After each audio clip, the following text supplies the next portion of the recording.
My notes, the identifications I underline and make bigger, so that would be your normal identifications. And we may ask you a question or two on the test here, I'm not sure, but I want to kind of tell you, it's kind of interesting. You know, the Kennedy family has just been talked about so much. Here are 3 People magazines since 2015 that are on the Kennedy family. The first one came out, talked about what it was like to be growing up Kennedy. This was July 13th of 2015. Then they had a big article on Rosemary Kennedy, and you'll understand what this means here in a bit. And that came out in September 14th of 2015. And here's the latest one that just came out, Kennedy Secrets, What Jackie Really Knew, just came out December 12th. So what's kind of amazing is this, and that's just one publication of People. What's kind of amazing is this Kennedy family that came to America way back still is in the news today, 50-some years after the president was assassinated. It's just an incredible family and how they could be so in the news. Now, I want to tell you, you talk about the Kennedy dynasty in America. The one guy that actually was responsible for the Kennedy dynasty in America was a guy by the name of Patrick Joseph Kennedy Sr. Now, you'll see these names get backwards and forward. And Patrick Joseph Kennedy Sr. was actually born in Rexford, Ireland. And he came to Boston in 1849 at the age of 26. And on the ship that brought him to America, he met a young lady by the name of Bridget Murphy as he was coming to America. And the couple later married, and the Kennedy family in the United States began. So the Kennedy dynasty in America started in 1849 with Patrick Joseph Kennedy Sr. meeting and marrying Bridget Murphy. Now they had several children, 5. And one of the 5 children that Patrick and Bridget had, his name was Patrick Joseph Kennedy Jr., named after his father, okay? And he grew up and he married a gal by the name of Mary Augusta Hickey. And they had several children. Their most famous child turned out to be Joseph Patrick Kennedy Sr., and that's John Kennedy's father. So you can see the back and forth there, right? Now, this is where you need to kind of pay attention, know a little bit about John Kennedy's father. He was born in 1888 in East Boston, and he attended Boston Latin School and graduated from Harvard University with a reputation as a very fierce competitor. And he eventually met a pretty young woman by the name of Rose Fitzgerald, who most in the area considered was the best catch of any of the women in Boston. Now, Rose's father was John Francis Fitzgerald, who was the one-time mayor of Boston, Massachusetts, and Joseph and Rose married on October 7th, 1914, at the ages of 26 and 24 respectively. And at the time of their marriage, Joseph Kennedy was a bank president at the age of 26. He was the youngest bank president in the world at that time. That's pretty young to be a president. Your dad's the president of Pinnacle Bank. How old is he? Hey, do you remember how old he was when he first started as president of a bank? Yeah, so that's pretty young. And 26, if you can imagine, is very young as well. So he was a very bright young man. Now, Joseph Patrick Kennedy Sr. went on and made a fortune, had a lot of money, and this is where he made his money. He made his money in business. He made his money in the stock market, investing in the stock market. He made his money in real estate, the buying and selling of real estate. He even invested in movies. There were the old silent movies at the time. But where he made most of his money was in the liquor business. In other words, what he did is he sold liquor during the Prohibition. He was almost like a drug dealer for alcohol. And that's where he made bootleggers. That's where he made a bunch of his money, most of it.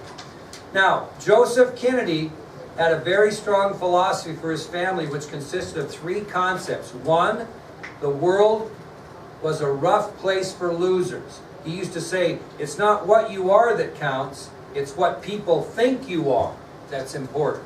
So it was a rough place for losers. He wanted his kids to finish first in everything they attempted, which is the second philosophy.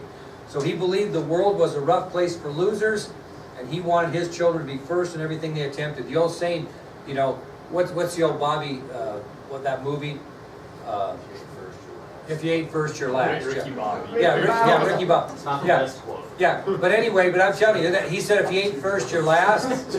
That's what Joseph Kennedy believed with his children. If you ain't first, you're last. And he was very strong in that. He also taught his family they were to refrain from the show of emotion. He saw the showing of emotion as a weakness, and the Kennedy family creed without doubt was Kennedys don't cry. All the tragedies that they had in their life, if you go to a Kennedy funeral or see video, they're not showing any emotion. And they've had plenty of tragedy. Now, we'll tell you a little bit about the family of Joseph and Rose Kennedy. They were obviously Roman Catholic, we told you that, and they had a large family of 9 children, the first being Joseph Patrick Kennedy Jr. And he was born on July 25th, 1915. He died on August 12th, 1944 at just the age of 29. He attended private school prior to attending Harvard University, where he graduated from in 1938. He also attended Harvard Law School, but was drafted and signed up as a naval aviator during World War II. By 1944, Joseph Patrick Kennedy Jr. had flown more than 25 missions, surviving a number of dogfights in the process. This action was more than enough to send him home, but he continued his service for his country. He chose to stay. Then he signed up for a mission that historians described as near suicidal. He even pulled rank to get the assignment, as was scheduled to pilot a stripped-down B-24 bomber loaded with high explosives. And his mission was to fly toward the site of a Nazi rocket site in northern France, parachute out of the plane as the robotically controlled aircraft launched 22,000 pounds of explosives into that German site. That was his mission. And because of miscommunication between the United States Navy and British radar installations, the explosives were triggered while he was still operating the aircraft. And obviously his remains were never found. Now, he is, I always get screwed up this name, posthumously, how do you say that? Awarded the Navy Cross in 1946, and a destroyer, and in 1946 a destroyer, the USS Joseph B. Kennedy Jr., was launched as a final tribute for his heroic devotion to duty. So there is a Army destroyer, or a Navy destroyer, that was named after him. When we go to Washington, D.C., he is memorialized next to his brothers in Arlington National Cemetery. He has a memorial white stone that obviously he's not buried there, but it's a memorial stone next to Ted Kennedy. Okay, the second born of Rose and Joseph P. Kennedy Sr. was John Fitzgerald Kennedy. Obviously got his middle name from his grandfather. He was born on May 29, 1917. He died on November 22nd, 1963. He was just 46. You know he served as both a member of the House of Representatives and in the United States Senate, representing the state of Massachusetts. You know that he was elected President of the United States in 1960, and you will soon find out he was assassinated in Dallas, Texas, on a political trip on November 22nd, 1963. He is buried in Arlington Cemetery with the famous Eternal Flame, and you'll learn all about that in the near future. Third born was Rosemary Kennedy. This is a really tragic story as well. She was born on September 13th, 1918, and she died on January 7th, 2005 at the age of 86. And you'd think, well, why is that tragic? It's tragic because of difficulties during childbirth. She experienced difficulties at an early age. She crawled, stood, took her first steps, and said her first words late, even having problems managing a baby spoon. She continued, as her kindergarten teacher would not promote her to first grade. This continued, When Rose consulted experts about Rosemary's issue, she was told that her daughter was, quote, retarded. Basically, she was a special ed student that needed accommodations in today's world, is what she was. Despite this, Joe Sr. and Rose were determined that Rosemary would be treated just like every other child. And as the years passed, Rosemary's deficits became harder to hide. She began to suffer seizures and was prone to very violent tantrums. In 1938, she went to live in London, where her father was appointed U.S. Ambassador to Britain. We talked about that. And when the family returned to the United States in 1940, Rosemary's disabilities worsened. When Rosemary became hard to control and sexually attractive, her father made a fateful decision. And the reason he did this is because she was having terrible fits of rage and he was afraid she was going to be taken advantage of sexually, if you know what I mean, because she wasn't really very bright. Well, the following year, after being persuaded that a lobotomy would help calm Rosemary's violent mood swings, her father authorized the operation. Did not tell his wife. Did not tell. The surgery left her at the age of 23 permanently incapacitated, the mental capacity of a toddler, and she was unable to care for herself. She was then sent to St. Coletta's School, a Catholic school for the disabled in Jeffrey, Wisconsin, where she lived the rest of her life. She died at the Wisconsin institution again on January 7, 2005 at the age of 86 and was buried in Brookline, Massachusetts. Now this article in People magazine right here, The Hidden Kennedy, JFK's beautiful sister Rosemary lobotomized at the age of 23, why she was seen as a threat and abandoned in an institution for decades, how her tragic life still haunts the dynasties. This book, this was part of a book that was written. I think I've got it in here, if I can find the darn thing. It's just labeled Rosemary, and it's right here. Yeah, right here, Rosemary. And this is a book basically telling about the hidden Kennedy daughter, on how they were embarrassed, did not want to see her in public. I mean, it's a very tragic story. And this was the third born to Patrick and Rose Kennedy. Very sad story with Rosemary. So far, we've had 3 siblings and 3 tragic stories behind it. That'll take us to Kathleen Kennedy. Kathleen Kennedy was born on February 20th, 1920. She died on May 13th, 1948 at the age of 28. She was better known as Kick to her family and friends. She attended college in New York, but left school in 1941 to begin working for a newspaper in Washington, D.C. After this experience, she joined the war effort, volunteering for the Red Cross in London. She married William Cavendish on May 6, 1944, whom she first met during her time in London while her father was serving as U.S. ambassador.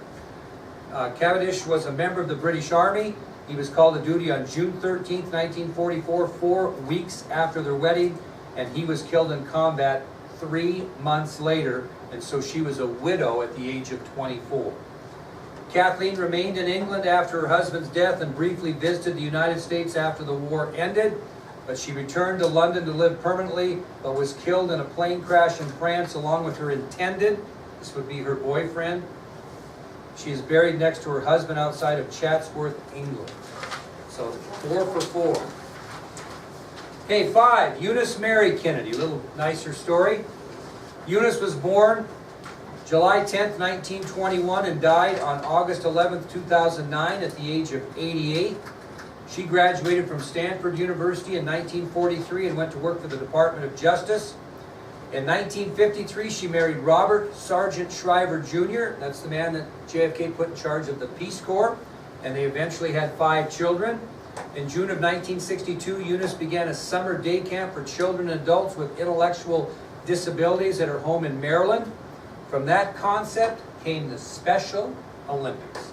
It was Eunice Kennedy Shriver who started and developed the Special Olympics, and she did that in honor of her sister Rosemary. Up until the time of her death, she continued to serve on the Special Olympics Board of Directors after her day-to-day involvement diminished. In 1984, she received the Presidential Medal of Freedom from President Ronald Reagan, the highest civilian honor possible. She died on August 11, 2009 after living a long, productive life and is buried at St. Francis Xavier Cemetery in Centerville, Massachusetts. Maria Shriver is one of her children, who later went on to marry Arnold Schwarzenegger, who they divorced when Arnold had a little go with his housekeeper. But anyway, he was married to the Kennedy family. Okay, the next sibling then would be Patricia Kennedy. She was born on May 6, 1924. She died on September 17, 2006 at the age of 82. She graduated from Rosemont College in Pennsylvania in 1945, where she directed and acted in many various plays and theatrical spectacles. After graduation, she worked for NBC in New York. On April 23, 1954, Patricia married Hollywood actor Peter Lawford, whom she met through her brother John in 1949. And Lawford was a member of the famous Hollywood Rat Pack. These are guys that were Famous musicians did a lot of work in Las Vegas. Some of the members of the Rat Pack, including Lawford, were Frank Sinatra, who I'm sure you've heard of, Dean Martin, Joey Bishop, and Sammy Davis Jr., who is a black entertainer that did not get treated like a black person in the 1960s. Pretty interesting thing. But they were the Rat Pack. They had a lot of fun, good, bad, and otherwise. The Lawfords had 4 children before they divorced in 1965. Now, when a strong Catholic girl divorces, you know things weren't good. Usually they stand by their man because of the religion. Well, you know, Peter Lawford was just kind of a carouser, if you know what I mean, and he was around, and the Rat Pack was not a good situation for that marriage, and they divorced. She never remarried. She dedicated her life to the arts and charity and working her brother's political campaigns, and she died on September 17, 2006 of pneumonia, and she's buried at Southampton Cemetery in Southampton, New York. Then comes Robert Francis Kennedy. He was born on November 20th, 1925. He died on June 6, 1968 at the age of 42. Bobby, as he was known to friends and family, managed John Kennedy's political campaigns for the House, Senate, and the presidency. He was appointed Attorney General, as you know, by President Kennedy in 1961. After his brother's assassination, he served as a United States Senator from New York, and in 1968 announced his candidacy for President of the United States. Bobby was assassinated in Los Angeles, California, while running for the presidency. He was shot several times, including the back of the head after a campaign speech at the Ambassador Hotel in Los Angeles during the Democratic primary elections, and you'll hear all about that. He is buried in Arlington National Cemetery alongside his brothers. The 8th child was Jean Ann Kennedy. She was born on February 20th, 1928, and still lives today. Still lives today. She graduated from Manhattanville College with a major in English. After the death of her older brother Joe, Jean Ann was chosen to christen the USS Joseph P. Kennedy Jr. when it went to sail for the first time. That's where you bust a champagne bottle over it, christen the ship. She was asked to do that.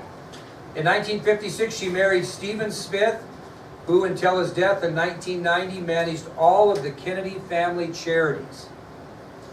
Since 1964, she has been a member of the Board of Trustees of the Joseph P. Kennedy Jr. Foundation, and this foundation provides grants to promote the awareness and advocacy in the field of mental retardation. Jean Ann was named U.S. Ambassador to Ireland in 1993 by President Bill Clinton.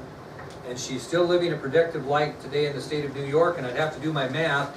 Did I have to update my notes? This is 2016, so she would probably be 88 now, wouldn't she? Yeah, still lives today. And the final of the Kennedy siblings was Edward Moore Kennedy, better known as Ted or Teddy Kennedy. He was born on February 22nd, 1932 and died on August 25th, 2009 at the age of 77. Ted graduated from Harvard University in 1956. He majored in government and law school at the University of Virginia. He served in the United States Senate representing the state of Massachusetts for nearly 53 years of his life. He was elected first in 1956 and ended in 2009. He was elected a record 9 times to the United States Senate. He was the 3rd longest serving member of the Senate in American history. Now, President Obama, when he described the career of Edward Kennedy, he said, for 5 decades, virtually every major piece of legislation to advance the civil rights, health, and economic well-being of the American people bore his name and resulted from his efforts. He fought for and won so many great battles on voting rights, education, immigration reform, the minimum wage, national service, the nation's first major legislation to combat AIDS, the equality for minorities, women, the disabled, and gay Americans. He called health care the cause of my life and succeeded in bringing quality and affordable health care for countless Americans, including children, seniors, and Americans with disabilities. Ted Kennedy was the conscience of the Democratic Party and American government's greatest master of the compromise within the Republican Party. Because of his great efforts, he was known as the Lion of the Senate. He died on August 25, 2009 from complications from a brain tumor, and he is also buried in Arlington National Cemetery next to his brothers. Ted Kennedy had an interesting career. He was a bit of a womanizer. He also got himself in a jam at Chappaquiddick, in which he was with a young intern from Bobby Kennedy's campaign staff, and they were drunked up, and he drove his limousine into the Chappaquiddick River. He escaped, she drowned. He had a lot of problems over that. He had some alcohol issues. He was not a perfect person, but I will tell you that Ted Kennedy might have been the greatest United States Senator we ever had in politics. He was an incredible supporter of the less advantaged, I can tell you for sure. Could have been president, had too many personal issues to get elected president at that time, and turned out to be probably one of the greatest politicians in our country. Yes? How come only the girls are You know, I don't really know the whole story on that. I know there are certain requirements to get in, and the daughters, you know, aren't going to get in because they didn't serve in that capacity, and I'll kind of explain it to you when we get into Arlington. But when I first started taking kids to Washington, D.C., John Kennedy was buried there, and you'll see that gravesite. And of course, we'll get into this, but Mrs. Kennedy wanted a spectacular gravesite, the eternal flame, which burns 24 hours a day, 7 days a week, etc. And if you look at John Kennedy's gravesite, if it was here, it would be in the vicinity of the video camera. Up the top of the hill from where he's buried is the Arlington House, which belonged to Robert E. Lee. And if you go directly to President Kennedy's left, if you're looking, you see Robert Kennedy right there. And all you see is a lone white cross. That is it. And that's, people say, well, how come John Kennedy has such an elaborate burial site and Robert Kennedy just has a lone white cross? That's what Robert Kennedy wanted. And then when Ted Kennedy was buried, was buried after his death, he is buried just a little bit more to the left of Robert, just basically a stone, and a headstone here, and a service stone. And then to the left of him is the memorial plot for Joseph Patrick Kennedy Jr. They're all right in the same area. And you'll get a chance to see them all. And what's kind of ironic, and this just happened recently, is, and then as you go to, and we'll see Joseph Patrick Kennedy Jr.'s memorial stone, and we'll head to the Tomb of the